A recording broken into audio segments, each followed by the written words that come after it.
भाजपने महाविकास आघाडीवर केलेल्या वोट जिहादच्या आरोपांवर शरद पवारांनी सुद्धा उत्तर दिलंय। पुण्यामध्ये एका विशिष्ट समाजाने भाजपला मतदान केलंय, पण आम्ही त्याला वोट जिहाद समजत नाही, असं पवारांनी म्हटलंय।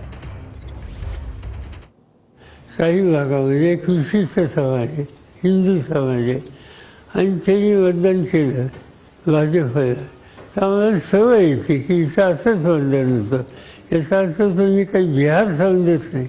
वोट जिहाद हा शब्द वापरून विशेषतः देवेंद्र फडणवीस आणि त्यांच्या सरकारने एक प्रकारचा धार्मिक कलर या निवडणुकीला द्यायचा प्रयत्न केलेला दिसतो।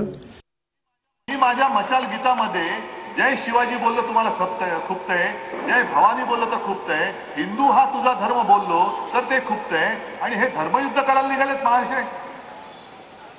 अहो स्वतःचं जॅकेट सांभाळा आधी।